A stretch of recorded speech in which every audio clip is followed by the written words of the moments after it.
The station trembled again, lights flickering like dying stars. Inside the medbay, Kai lay motionless, crumpled on the cold table, breathing shallow. Each inhale a struggle against the pain coursing through his broken form. His body had been savaged, twisted, and fractured beyond recognition. The krill had been merciless. The scanner readout confirmed at 20 fractures. The display lit up in cold, unforgiving red, showing his skeleton as a patchwork of injury. Outside, in the dim shadows, something moved. Something small, but quick. The krill were known for their brutal invasions, and Sanctuary Station was supposed to be safe, a sanctuary. But today, they had breached it. Kai had been trying to stabilize the failing oxygen pumps in Sector 4 when the attack came.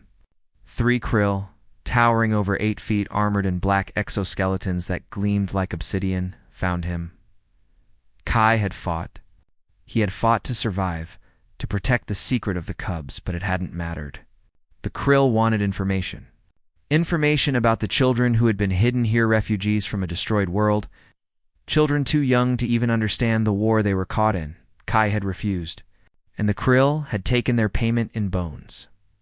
Each crack was a question. Each break was a demand. When he still refused, they left him, shattered and bleeding, sure that silence would be his only companion in death. They hadn't realized.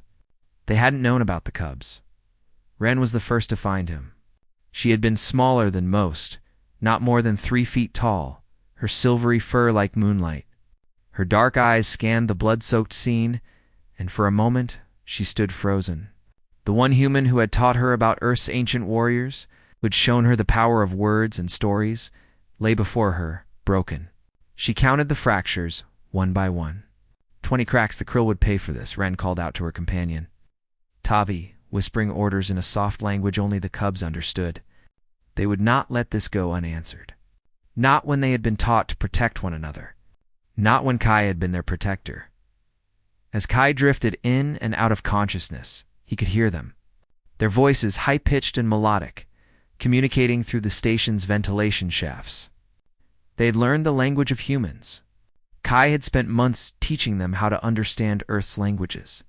And now, the cubs would put that knowledge to use.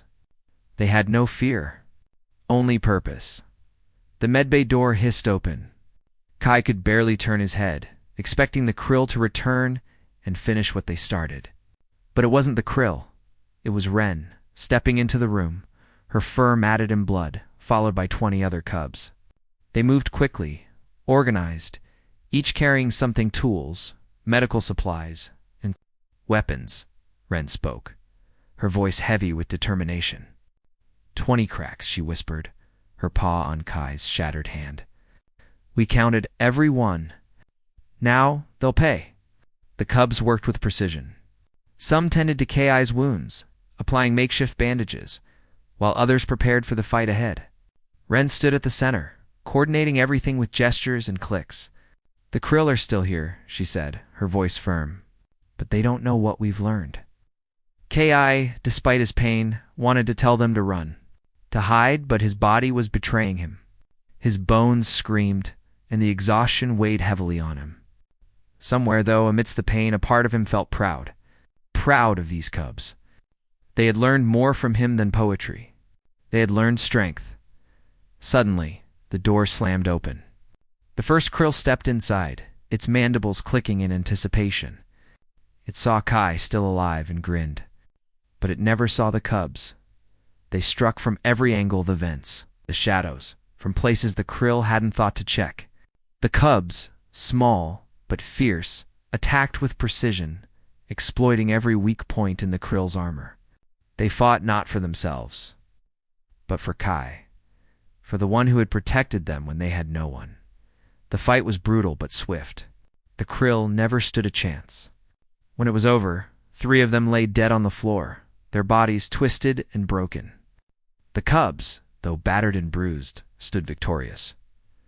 Ren returned to Kai's side, her eyes locking with his as she whispered, 20 cracks. We counted.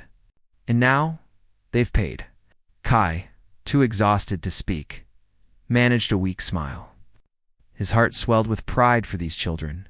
They had turned his lessons into action. Ren knelt beside him, her voice steady.